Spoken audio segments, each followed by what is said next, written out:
All right, we're going to pop over to closing costs and prepaids. This is a really fast one, which is why I took the time to go over the LLPAs, because I knew that we would have time. What we're going to go over today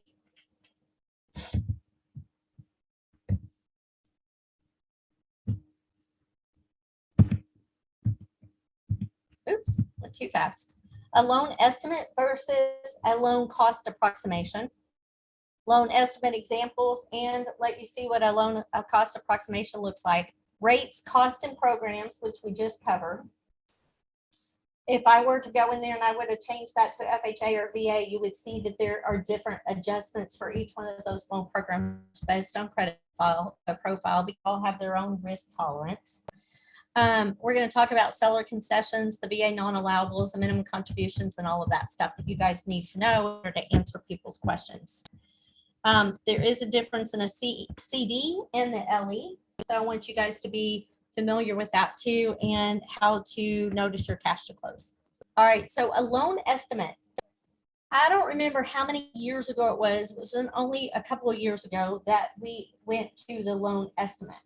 Now, the government wanted to provide something that was easier for people to understand and read. And that's what changed from the HUD ones to the loan estimates. We had a HUD one in a truth in lending disclosure, two different disclosures that you would see at closing. And they combined it all into a 3-page, or really a 4-page loan estimate. There is a difference in a loan estimate and the loan cost approximation worksheet. Most of the time, what you're going to see from a lender whenever they're disclosing up front what the fees are going to be associated with the loan is a loan cost approximation. Because if we go in and we open a loan estimate, we fully have to process that loan to issue that loan estimate, put a property address in there. Well, if you're asking for a loan estimate based on a property, and that property is not the one that they make an offer on, we have to totally withdraw that entire loan out of the system and open a brand new file for you guys, for us to be able to play with figures on the next loan. It's a government thing. It's not it's industry-wide government thing. But honestly, a loan estimate is the only way for you to see what the fees are the lender is bound to charge. Once we put fees on a loan estimate, we're bound to those fees. And if we're wrong, we eat it, which is another reason you will see LACALs instead of LEs. The problem is a lender from Timbuktu can put together a LACAL with all kind of information on it that they're not familiar with in our area. And so you can't guarantee that the information that's being disclosed is accurate, because there's nothing legally that binds them to those fees. It's just a best guess. On an LE, we can't best guess anymore. We have to actually call around and get the fees, even to the point where if there's a septic system and it needs to be pumped, or it's going to need to be inspected, or there's a well, or there is some question about the structure, whether or not we're going to need a structural engineer's report is in question. And if we don't disclose it, but we knew about it up front, I have to pay for it. So you need to tell us everything that we need to know in order to accurately give an LE. Now, fortunately, that LE looks a lot like the CD. So people aren't so unfamiliar with the CD whenever it actually comes in. But what's so great about it is if you look down here in the middle section, payments, you'll see years 1 to 2 or 1 to 3, and then you'll see years whatever. That is disclosing to them when their mortgage insurance is going to fall off and how much their payment's going to go down because of that. It also includes the estimate for taxes and insurance, which is really important for you to know. I talked to a guy yesterday. He's looking at a $250,000 house, and he found the house on Zillow. And I said, fabulous. What agent you're working with? Because you're going to want an agent that's local, that's familiar with the area, not always your Zillow agents that are buying that impression that you just clicked on is local to this area. And he told me someone, that's a local realtor. So cool. All right, $250. What has you looking in that price range? Are you comfortable with the $2,500, between the $2,100 and $2,500 payment? Oh no, I need to be at $1,200 a month. All right, well, you're looking in the wrong price range, but let me just ask you, What is the payment showing on that Zillow posting? That's why he thought that it was okay for him to be in that $200,000 price range, because Zillow did not accurately figure taxes and insurance. In Texas, our taxes and insurance are really high, so it always shocks people. So if you can get your hands on an LE and someone is saying that they're getting a better deal at another mortgage company, get a copy of the loan estimate, because that's where you'll see the discrepancy. And look down here for taxes and insurance. I guarantee that they think they're getting a better deal because the taxes and insurance are lower, when it's taxes and insurance aren't going to be that low, because that is one fee that the lender is not to.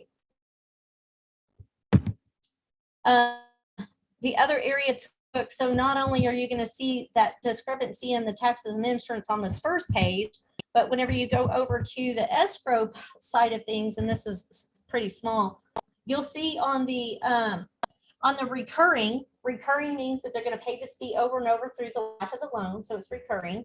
You'll see we're collecting for 12 months of insurance up front, because the insurance agent, the insurance company, is going to be paid at closing. So if there is a discrepancy in the insurance or taxes, it's also going to show up here, which is going to make their closing cash to close thousands of dollars less if it was not calculated correctly, because of how we're collecting those. The other thing that we'll see sometimes is, remember, we've had that conversation before. You have a piece of property and it's got over 65 exemption on it, and your people are 23 years old. They're not going to get that over 65 exemption. You're going to have to collect the escrows so that there's enough money in the account to pay the whole bill without the exemptions, because the appraisal district's going to tax them based on the tax without that escrow. So I'm going to collect more money, because I know that, because I'm paying attention to when we get a property, we're looking at the exemptions, we're looking at the taxes, and we're going to collect enough money that we know we're going to be okay. The other area that will be different, or you will see a lender different from lender to lender, is if they are setting up the escrows based on what the taxes will be or what they currently are. We're going to set them up on base what they will be, because I don't want someone calling me telling me they can't afford the house because of escrow shortages, because I tried to make their numbers look good in the beginning. I'm not going to do that. And so, but you'll see there. So if you have someone that says, I'm getting a better deal somewhere else, tell them, would you please send me the loan estimate? Because I just went through a class and I know some areas that I need to look at and make sure that they're accurately estimating the costs. Michelle, and look in those two areas. Yeah. On the previous page, you were talking about the over 65 exemption. In the state of Texas, is there a maximum income limit to qualify for the 65 and over exemption? In Oklahoma, I think it's like $32,000. If you make more than $32,000, you cannot claim the over 65 exemption. We don't have income restrictions on the over 65. Thank goodness. Yeah. But that's a really good question. And that's another thing. I mean, we have to know our Texas. Yeah. Yeah. So those are the two areas that you need to pay close attention to. Everything that is in loan cost block A, the lender cannot change that. That is fees. They're bound to those fees. And blocks B and C, those services that people can shop for, it can only vary by 10%. An aggregate, you take the aggregate of those two blocks and it can't vary in 10%. But if you compare to taxes and insurance, it can vary however much, which is why lenders oftentimes will cheat the system and show low taxes and insurance just to get the deal, because it'll make their bottom line and their payment look better. So you guys just ask questions and get copies of this stuff and know what you're talking about. And if you're not sure, send us a screenshot and send us an address and we'll tell you what they should be. That last page where we were talking about the APR, it's going to be on the third page. And the APR is the only true rate, because it takes into consideration the interest rate, the loan amount, the terms of the loan, and the loan amount. I mean, well, the loan amount matters too. I skipped something, but anyway. All right, so that's the other area that you're gonna look at. Now, if you're looking at a loan, it's gonna look more like this, and it's gonna have the same information. They're just not bound to the fees. So if the lender did not issue a loan estimate, it's still okay. Ask for whatever it is that they did issue and look at taxes and insurance, because that's where the numbers are going to be different. Does anybody have any questions about that? Oops, went too far. All right. Now, just like we talked, people cannot really go shop the rate, because the things that affect the rate is so many different factors. And unless a lender is looking at the entire profile, they're going to be missing some of the information. They're just throwing numbers out there. So you have to have all of the details of I mean, someone has to do an application. We got to pull their credit report, and we need to run their loan through AUS. And really, before we run a loan through AUS, we need their income and their employment information.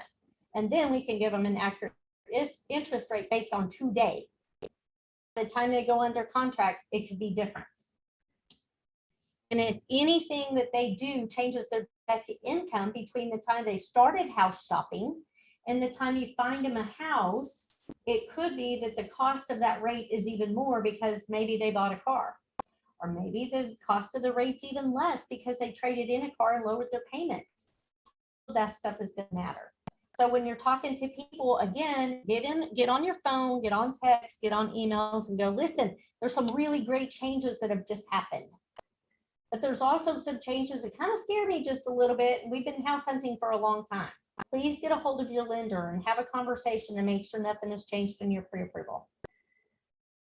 It's just another reason to be reaching out to people, which you should be doing every month anyway.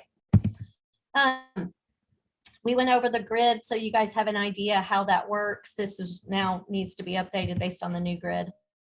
But these are just all of the things that could affect the interest rate. Even the lower loan amounts affect the interest rate. If their second lien is going to affect the interest rate or the cost of the rate anyway. It's a long list of things that affect the interest rate. Those are fees in the first block of that loan estimate. Minimum contributions, you guys, we talked about that. Usually you're going to see your minimum contributions on the CD. Second page, same thing on the estimate. On these buy downs, you're going to see the credit from the seller on a buy down on the concessions. And that is part of your concession calculations. So just remember the cap on your concessions.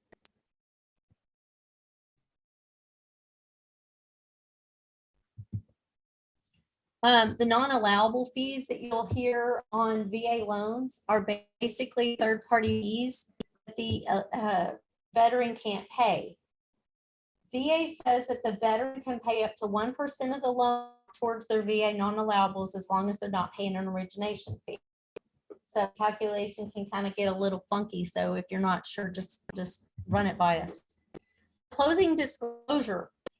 The one thing that you need to know about the disclosure, and what I love about the closing disclosure, is it has to be disclosed to the customer no later than 3 days prior to closing. You guys cannot close a loan until after that closing disclosure has been received and signed by both borrowers. And they have till midnight of that day to do that. I know y'all have a cutoff on y'all stuff at 5 o'clock now. Ours, we still are at midnight on that day. What we do as a mortgage company, we as a Yield Mortgage, as soon as we have loan approval, we're issuing a loan, a CD. We don't have all of the final figures, but we have enough that we can issue that closing disclosure. So we've satisfied our 3 days. Not all lenders will send it that early, but why I'm telling you is because I want y'all to know, if your customer says, well, I've already signed the closing disclosure, the initial closing disclosure has been signed, but we're going to every revision we issue has to be signed. So if through say that we thought we were ready to close, and then all of a sudden we find out that the will hadn't been probated. And now there's, something that's changed, be the time that we issued the CD until the time that we get one reconciled with the title company, and there were 2 or 3 in between. You're going to need to go into DocuSign and sign all of them. The closing disclosure itself looks real similar to the LE. There's just a little bit of difference. There's more details on the closing disclosure than there was on the LE. Some title companies will put all of the seller fees and everything on the closing disclosure. Some of them are using their own form to disclose all the seller stuff. But anything that pertains to the loan, some credits for maybe the title policy of the survey that is paid for by the seller, or those repairs that we were talking about, if they do repairs at the end and we get an invoice, that's going to be on the actual CD because it applies to our side of the transaction. It's got to be in the file. We also are going to disclose, the APR and just more information about the loan itself. Any questions on that part of it? The other thing that's going to be a little bit different on CDs from lender to lender is the customer is going to pay interest on the day they close till the first of the following month. So if I go in there and I put a closing date of 3/31, then there's going to be just 1 day of interest. But let's just say I do a 30-day, I just put it in there as a 30-day close, and that, so that would be a 3/15 closing date, not really, because I don't even know what date it is. It's 5/3. So if I put a 6/3 on there as a closing date, then I'm going to have 28 days of interest. Yeah, because we have 31 days.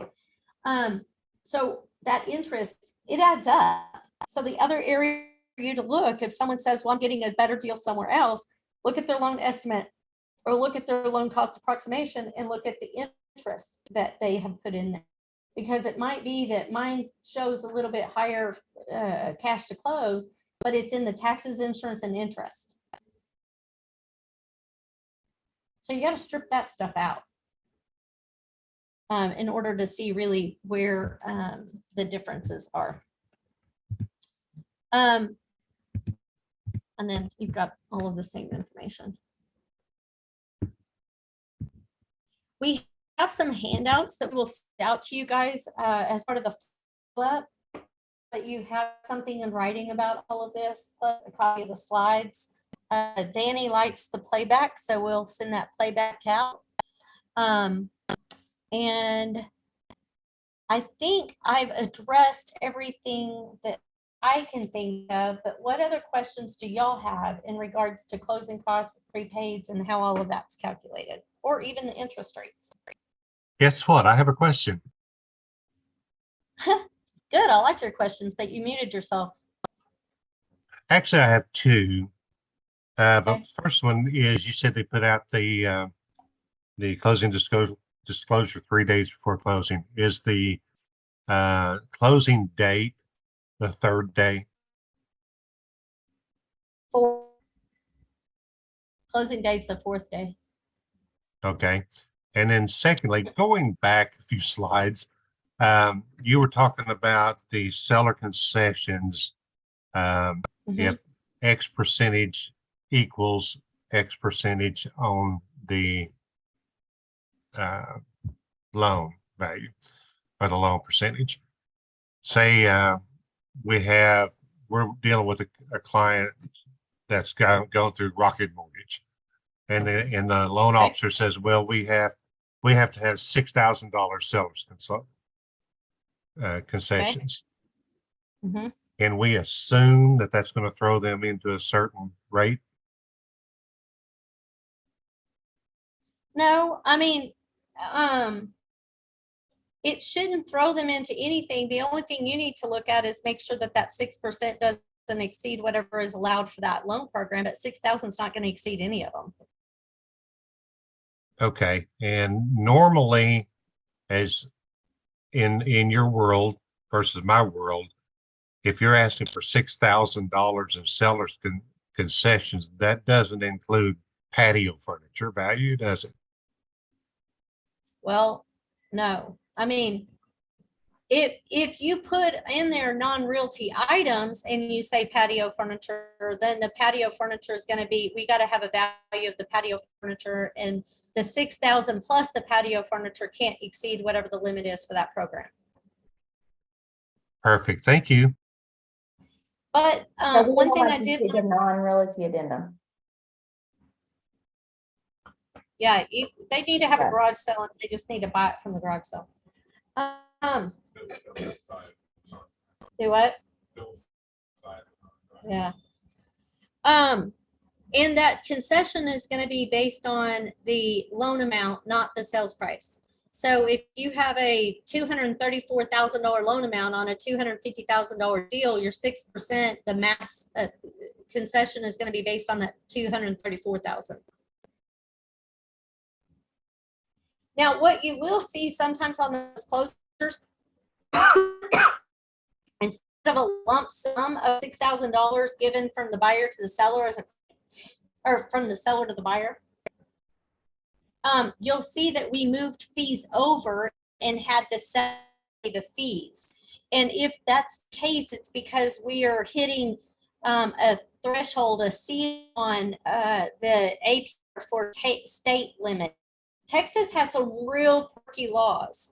And so there are some limitations that we have in regards to those cost percentage of the loan amount. So if you have a really small loan amount and you got concessions, or we can say, Danny, hey, listen, that $150,000 house that you found for them in Oklahoma, that is fantastic. Can't believe you found that. And their payments are going to be about $1,000 because Oklahoma taxes. And we're all excited. I might say, hey, Danny, because of their situation, I'm going to have $3,000 in concessions, and I'm going to have to move some of those fees over to the seller side in order to make the loan work because it's a small loan amount. And I bumped the threshold. So it's, you know, how you structure that contract. How y'all structure the contract matters so much. Just on the success of getting the contract, because we're in multiple options again in different price ranges and areas. So the contract structure matters, but it also matters on how to be done. I teach a class called based on the DISC test and all the different personalities. If you're working with an engineer, you're working with someone that is an S or a C, or really a D or a C personality type, and you start asking for too many revisions to that contract, you're going to have a seller freak out. So we want to make, or maybe even a buyer out. So we want to have that contract close to right as possible up front, which means you've got to be able to communicate with the lender to make sure that you're structuring it the way it needs to go. Unless they're paying cash. And then you just need to make sure they really do have cash. And it wasn't just a settlement they think that they're going to get by the time the closing date hits. Anyway, but we are a few minutes early unless you guys have some more questions.